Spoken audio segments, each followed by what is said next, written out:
පොඩි පොඩි සරල වාක්‍ය ටිකක් තියෙනවා. මේ පොඩි පොඩි සරල වාක්‍යවල ඉංග්‍රීසි තේරුම ඔයාලට එක සැරේ කියා ගන්න පුළුවන් නම් තැනකට ගිහිල්ලා ෂේප් වෙලා එන්න පුළුවන් කියලා මම විශ්වාස කරනවා. හරි, අපි ගිහිල්ලා බලමු මොනවද මේ පොඩි පොඩි සරල වාක්‍ය ටික කියලා. පළවෙනි එකේ මෙන්න මෙහෙම එකක් තියෙනවා. ඇයි ඔයා අඬන්නේ? බොහොම සරල ප්‍රශ්නයක්. දැන් අපිට මේක why are you crying කියලා අහන්න පුළුවන් කිසි ප්‍රශ්නයක් නැහැ. හැබැයි මං ඔයාලට අද කියලා දෙනවා ටිකක් වෙන විදිහ එකක්. What are you crying about? ඒ කියන්නේ why are you crying කියන එකම තමයි කවුරු හරි ඉංග්‍රීසි හොඳට කතා කරන එකෙක් what are you crying about කියලා අහන්නත් පුළුවන්. ඒ නිසා මේකත් ඉගෙන ගන්න එක වටිනවා. හරි, අපි යමු තව ඒ වගේම හොඳ එකකට. එහෙට යන්නේ විනාඩි 15ක් විතරයි. දැන් විනාඩි 15ක් ගත වෙනවා. වෙලාව යනවා කියන එක අපිට ඉංග්‍රීසියෙන් කියන්නේ takes කියන ක්‍රියාපදේ තමයි අරගන්නේ. එතකොට it takes කියලා තමයි අපි වාක්‍ය පටන් ගන්න. It takes 15 minutes to get there. දැන් හැබැයි මෙතන මම පැහැදිලිව සඳහන් කරලා තිනවා විතරයි කියලා. විතරයි. එතකොට විතරයි නම් අපි only කියන වචනේ අරගන්නවා. එතකොට only කියන වචනේ අපි අර it කියන එකට පස්සේ ගත්තොත් තමයි වඩා ලස්සන. එතකොට අපිට මේ වාක්‍ය කියන්න පුළුවන් it only takes 15 minutes to get there. It only takes 15 minutes to get there. හරි, අපි යමු තුන්වෙනි එකට. මම කවදාවත් ඒක දැනගෙන හිටියේ නැහැ. දැන් දන්නවා නම් අපිට ඉංග්‍රීසියෙන් කියන්න පුළුවන් no කියලා. දැනගෙන හිටියේ අතීත කාලේ new. එතකොට මම කවදාවත් ඒක දැනගෙන හිටියේ නැහැ. I never knew that. I never knew that. මම කවදාවත් ඒක දැනගෙන හිටියේ නැහැ. I never knew that. අපි යමු හතරට. ඔයා වැරද්දක් කරමින් ඉන්නවා. මේ කතා කරන මොහොතේ දෙයක් වෙමින් පවතිනවා.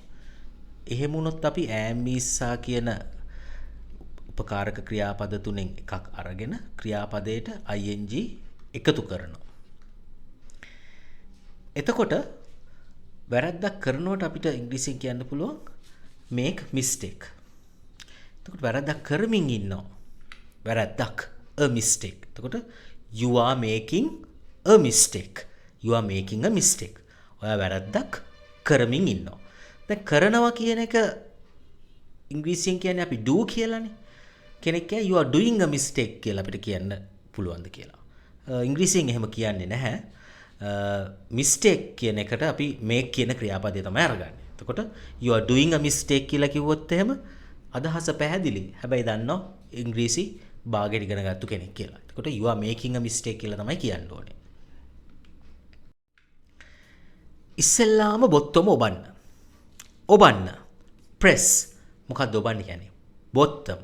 press the button ඉස්සෙල්ලාම first. එතකොට press the button first.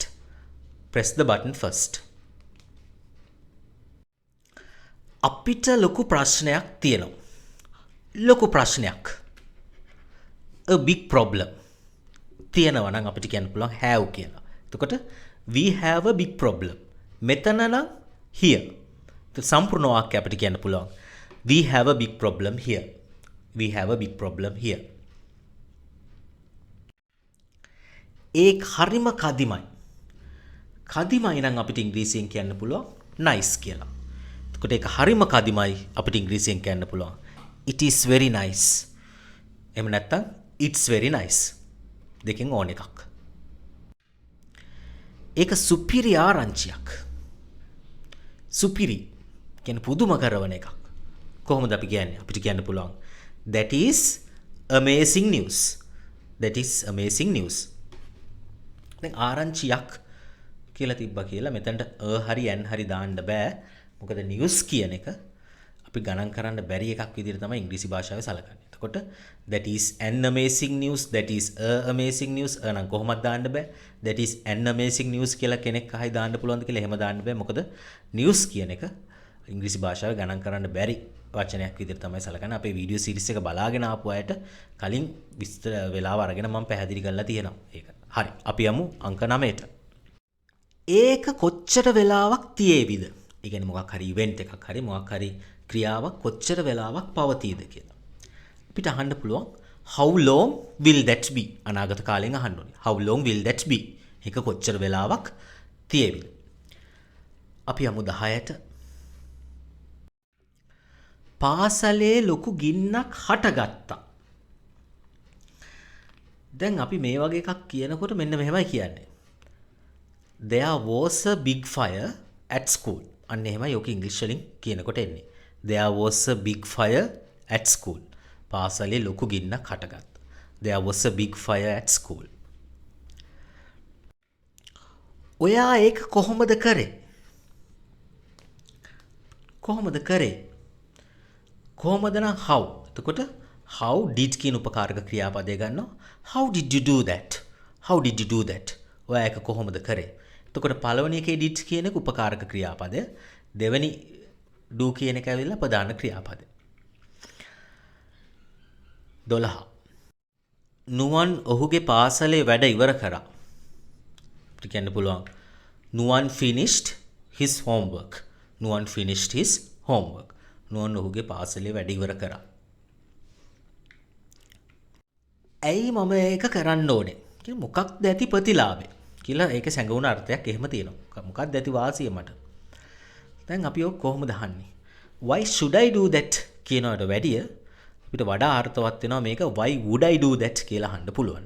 එතකොට අපි සංවාදකදී why would I do that? Why would I do that? ඇයි මම ඒක කරන්න ඕනේ? අපි අතුරු පසට අයිස්ක්‍රීම් කෑවා. අතුරු පසට අපිට ඉංග්‍රීසියෙන් කියන්න පුළුවන් dessert කියලා. අතුරු පස සඳහා for dessert. එතකොට we ate ice cream for dessert. We ate ice cream for dessert. අපි අතුරු පසට අයිස්ක්‍රීම් කෑවා.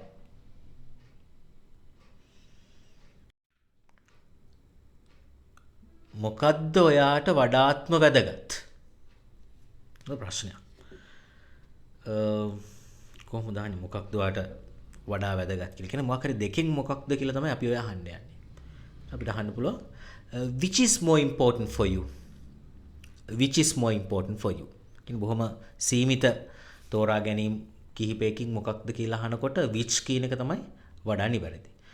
What is more important කියනකට වැඩිය which is more important for you? ඒ කියන්නේ ඔප්ෂන් දෙක තුනක් තියෙනවා. ඒ දෙක තුනේ මොකක්ද කියන එක අපි විමසනකොට. මම ඔයාව ලබන සතියේ හම්බෙන්නම්. දැන් හම්බෙන්නම් කියන එකට meet කියනකට වැඩිය මම ඔයාලට කියලා දීලා තියෙනවා. see කියන වචනේ ගන්නවා නම් තමයි වඩා ලස්සන. I will see you next week. දැන් ඔය next කියන වචනෙට කලින් සමහර අය on කියලා දාන්න ඉඩ තියෙනවා. I will see you on next week වගේ දෙයක්. ඇත්තට මෙහෙම දැම්මොත් වැරදි. next කියන වචනේ එනකොට on කියලා එන්නේ නැහැ. ඒක හොඳට ඔළුවේ තියාගන්න. I will see you next week. අන්න එහෙමයි එන්නේ. 17. අපි එකට සතුටු සතියක් ගත කරා. දැන් සතුටු සතියක්, සතුටුදායක සතියක් නම් අපිට හොඳ වචනයක් තියෙනවා. A blissful week. A blissful week. ගත කරනවට කියන්නේ spend. ගත කරා නම් spent. එතකොට we spent a blissful week එකට. කට්ටියත් එක්ක එකතු වෙලා. Together. එතකොට අපිට සම්පූර්ණ වාක්‍ය නිර්මාණය කරගන්න පුළුවන්. We spent a blissful week together. We spent a blissful week together. අපිට වෙරළට යන්න පුළුවන්ද? කොහොමද අහන්නේ? Can we go to the beach? බොහොම සරලයි. Can we go to the beach? අපිට වෙරළට යන්න පුළුවන්ද? Can we go to the beach? මට টয়ලට් එකට යන්න තද උවමනාවක් තියෙනවා. දැන් තද උවමනාවකට නම් අපිට අර badly කියන වචනේ අගට එක්කව කරගත්තොත් තමයි ලස්සන. එතකොට I need to use the toilet so badly කියලා කියන්න පුළුවන්. නැත්නම් I need to go to the toilet so badly කියලා කියන්නත් පුළුවන්. එහෙම නැත්නම් I need the toilet so badly කියලා කියන්නත් පුළුවන්. ඒක ප්‍රශ්නයක් නෑ. කැමති එකක් කියන්න පුළුවන්. I need the toilet so badly. හරි. අද දවසේ අවසාන එක අපි බලමු මොකක්ද කියලා. පිටත් වෙන්න වෙලාව හරි. පිටත් වෙනවට අපි ඉංග්‍රීසියෙන් කියන්නේ leave. කියන්නේ වැඩ කරලා දැන් යන්න වෙලාව හරි කියලා අපි කියනවා. ඒතර ඒකට ගන්නේ go කියන වචනේ නෙමෙයි leave කියන වචනේ. පිටත් වෙන්න වෙලාව හරි අපිට කියන්න පුළුවන් it's time to leave. it's time to leave. පිටත් වෙන්න වෙලාව හරි. හරි. දැන් වාක්‍ය 20ක් ඉගෙන ගත්තා. පුළුවන් නම් යටින් කමෙන්ට් එකක් දාන්න කීයක් විතර ඔයාලගේ හරි ගියාද කියලා. එතකොට අනිත් අයටත් ඒක හොඳ උනන්දුවක් ඇති වෙයි. ඒ වගේ තනියෙන් කරලා කීයක් හරි ගියාද කියලා දාන්න. සමහර අය කලින් වීඩියෝ එකකට දාලා තිබ්බා 16ක් හරි ගියා 15ක් හරි ගියා 4යි හරි ගියේ 8යි හරි ගියේ ඒක ප්‍රශ්නයක් නෑ. සමහර අය බැරි අය ඉන්නවා ඒගොල්ලෝ ඉගෙන ගන්නවා. ඉතින් බැරි වුණා කියලා ඒක ප්‍රශ්නකුත් නෑ. මොකද මේක අපේ මව් භාෂාව නෙමෙයිනේ. ඉතින් ඒ නිසා බැරි වුණා කියලා ඒක කිසි ප්‍රශ්නයක් නෑ. අපි දන්නේ නැති දේ ඉගෙන ගන්න එක තමයි කරන්න ඕනේ. ඒ නිසා ඉතින් ලැජ්ජ වෙන්න දෙයක් නෑ. අපි මරණකම් ඉගෙන ගන්නවා මාත් ඉගෙන ගන්නවා තාමත්. ඉතින් ඒ වගේ වැරදි තමයි ඉගෙන ගන්න. ඒ නිසා ඒක දුක් වෙන්න දෙයක් නෑ. ඉතින් කීයක් හරි ගියාද කියලා යටින් කමෙන්ට් එකක් දාන්න. හරි. එහෙනම් බොහොම ස්තුතියි. අපි මේ වගේම හොඳ වීඩියෝ එකකින් නැවතත් හම්බෙමු.